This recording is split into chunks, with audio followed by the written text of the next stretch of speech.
आज हम स्टार्ट करेंगे आपके लिए समलंब चतुर्भुज। क्या है? समलंब चतुर्भुज।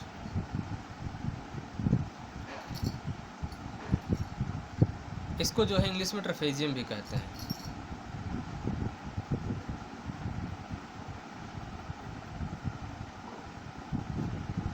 ये ट्रेपेजियम जो होता है इसका आकार कैसा होता है पहले हम ये जान लें कि इसकी दो लाइनें जो होती हैं आपस में एक दूसरे के समांतर होती हैं। दो लाइनें, दो रेखाएं जो हैं इसकी, ये एक दूसरे के समांतर होती हैं, लेकिन एक दूसरे के बराबर नहीं होती हैं। एक बात कंडीशन ये जान लीजिए हमेशा कि जो ट्रेपेजियम होगा यानी कि जो समलंब चतुर्भुज होगा, इसकी आमने सामने की दो रेखाएं एक दूसरे के समांतर होंगी। समांतर का मतलब होता है एक दूसरे से समान दूरी पर स्थित होना, ठीक है, लेकिन एक दूसरे के बराबर नहीं होंगे। इसी चतुर्भुज को समलंब चतुर्भुज कहते हैं। ये दोनों इक्वल हो भी सकती हैं, नहीं भी हो सकती हैं। ये कोई ज़रूरी नहीं है कि ये दोनों इक्वल हों। इसमें जो है अलग अलग आकार का भी हो सकता है इस तरीके का भी आपका समलंब चतुर्भुज हो जाए। ऐसा देखिए, ये हो गया है ना, तो ये भी समलंब चतुर्भुज है। क्यों? क्योंकि ये दोनों एक दूसरे के पैरेलल हैं, यानी कि समांतर हैं, लेकिन एक दूसरे के बराबर नहीं है। तो समलंब चतुर्भुज की अगर हम लोग स्थिति को जानना चाहते हैं तो बहुत सिंपल सा तरीका, उसकी परिभाषा ये है कि ऐसा चतुर्भुज जिसकी एक सम्मुख भुज समांतर तो हो किंतु समान ना हो। क्या हो? अंतर तो हो किंतु समान ना हो, यानी ये है लेकिन एक दूसरे के बराबर नहीं है। ऐसे चतुर्भुज को समलंब चतुर्भुज या ट्रेपेजियम कहते हैं। अब इसमें कुछ चीज़ें हैं जिसको हम लोग ध्यान रखना है। तो कोणों के आधार पर जब हम इसकी बात करेंगे, पहले हम इस पॉइंट को लिख लेते हैं कि समलंब चतुर्भुज कैसे कहते हैं। पहला पॉइंट इसमें रखेंगे कि एक सम्मुख भुजा का युग्म, सम्मुख भुजा का युग्म समांतर होता है किंतु असमान होता है। असमान, इसका मतलब समांतर होता है लेकिन असमान का मतलब बराबर नहीं होता है। ठीक है, बस एक सरल भाषा में इसकी डेफिनेशन यही है। आगे हम लोग बढ़ेंगे। अब इसमें पहचान और इसकी जो है क्वालिटीज़ क्या क्या होती हैं। पहली चीज़ तो ये है कि इसके कोई भी आमने सामने के कोणों का कोई कंडीशन लागू नहीं होती। ना तो ये कोण इसके बराबर होगा, यानी सम्मुख कोण ना तो समान होंगे ना ही संपूरक होंगे। हाँ, लेकिन एक बात यह है, असमांतर भुजाओं पर बने कोण, असमांतर यानी कि ये भुजा, इस भुजा के दोनों सिरों पर बने कोण। तो इसकी पहली कंडीशन क्या है, इसको ध्यान रखिएगा। असमांतर भुजाओं पर बने कोण संपूरक होते हैं। असमांतर भुजाओं, इसका भी हम मतलब आपको बताएंगे। भुजाओं पर बने कोण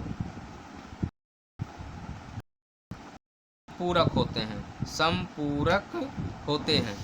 अब ये संपूरक वर्ड क्या होता है? इसको संपूरक को कहते हैं सप्लीमेंट्री एंगल, यानी कि इसका और इसका सम 180 डिग्री के इक्वल होगा। तो ये दोनों का एंगल का सम 180 डिग्री होगा, इसका भी दोनों का सम 180 डिग्री के इक्वल होगा। तो ये पहली कंडीशन होती है इसमें, यानी असमांतर भुजाओं पर बने कोण संपूरक होते हैं। जैसे हम कह सकते हैं कोण ए प्लस कोण D is equal to 180 degree तथा कोण बी प्लस कोण सी, है ना, बराबर 180 है। तो ये चीज़ है, ये कंडीशन इसकी। ओके, हाँ, चारों कोण मिला के तो चतुर्भुज कोई भी होगा तो 360 डिग्री का होगा। तो ये कोणों के आधार पर इसका ये विश्लेषण है।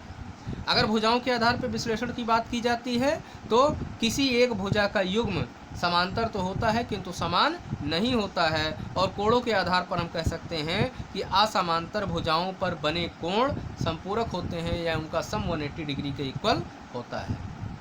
अब देखो, इसमें पुष्टि करेंगे। मान लीजिए कि कभी कभी हमको जो है, जब हम लोग मेंसुरेशन करते हैं तो मेंसुरेशन में हमारे पास एक सवाल आता है, कोई चतुर्भुज है जो समलंब के आकार का है और उसका हमें क्षेत्रफल निकालना है, तो हम लोग क्या करेंगे, समलंब चतुर्भुज के क्षेत्रफल के लिए फार्मूला क्या होता है, समलंब चतुर्भुज का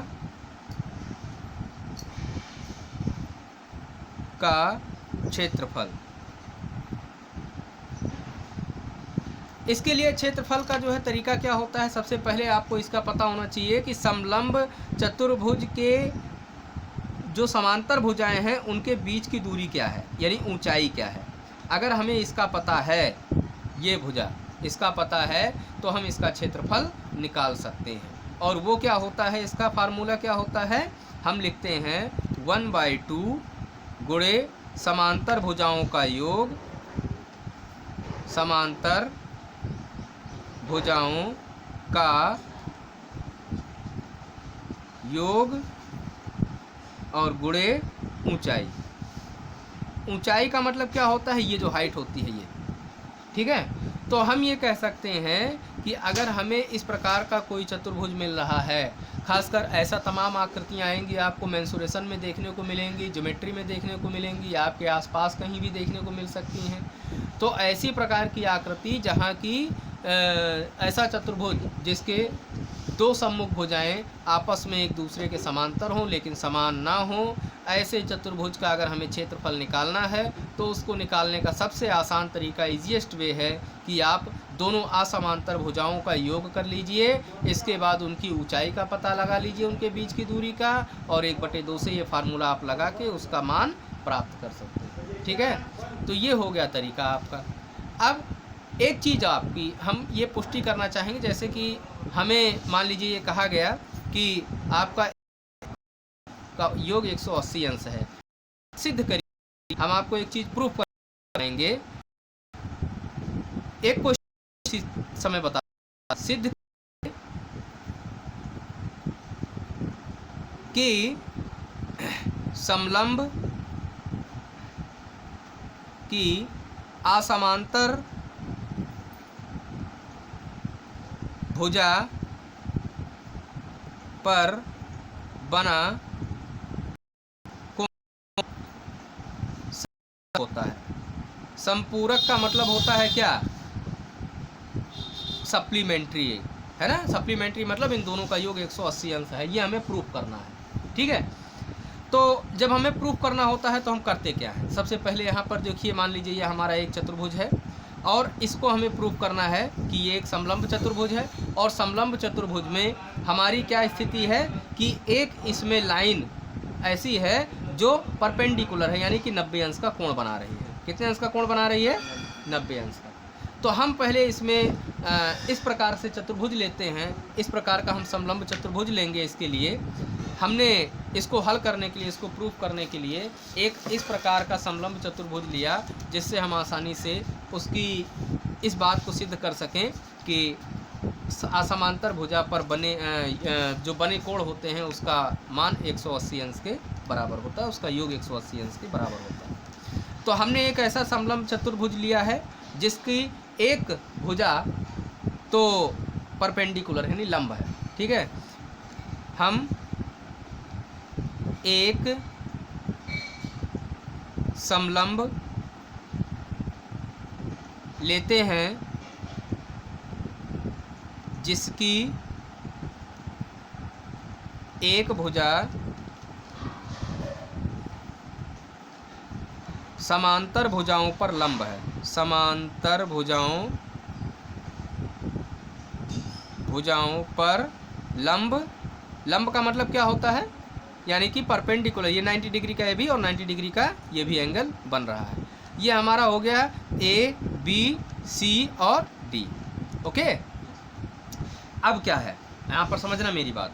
हम ये जानते हैं कि angle A plus angle B plus angle C plus angle D. अब यहाँ पे हम प्रूफ करेंगे, सिद्ध किया जा रहा है यहाँ पे, ठीक है। तो प्रूफ हो रहा है यहाँ पे, बहुत आसान है समझना। हम जानते हैं कि किसी भी चतुर्भुज के चारों एंगल कितने होते हैं, 360 डिग्री के बराबर होते हैं कि नहीं होते हैं। लेकिन यहाँ पर क्या है, एंगल ए और एंगल डी की वैल्यू कितनी है, 90 डिग्री है, पहले से दिया गया है ना। तो चित्र के अनुसार हम लिख सकते हैं लेकिन क्या है, चित्र के अनुसार क्या है, चित्र के अनुसार एंगल ए बराबर एंगल डी बराबर 90 डिग्री। अतः इसलिए का ये चिन्ह है, इसलिए हम क्या करेंगे, यहाँ भी 90 डिग्री लिख देंगे, plus angle B plus angle C plus angle D की जगह फिर 90 डिग्री लिख दिया, इज इक्वल टू कितना हो गया 360 डिग्री। अब इन दोनों को हम आपस में जोड़ देंगे तो ये हो गया 180 degree plus angle B plus angle C is equal to हो गया 360 डिग्री। ये हो गया angle B plus angle C is equal to, अब 360 डिग्री को यहीं रहने देंगे, 180 डिग्री को उठा के इधर ले आएंगे, माइनस हो गया। ओके, कितना हो गया 180 डिग्री। इस तरीके से हमारा ये प्रूफ हो गया, क्या, जिसको हम प्रूफ करना चाहते थे। क्या प्रूफ करना चाहते थे कि किसी समभुज की असमांतर भुजाओं पर बने कोण संपूरक हो, उनका डिग्री के इक्वल हो। हमें यहाँ यही था कि एंगल बी और एंगल 180 डिग्री, और यहाँ पर ये हुआ कि नहीं हुआ, ये चीज़ हो गई। ओके।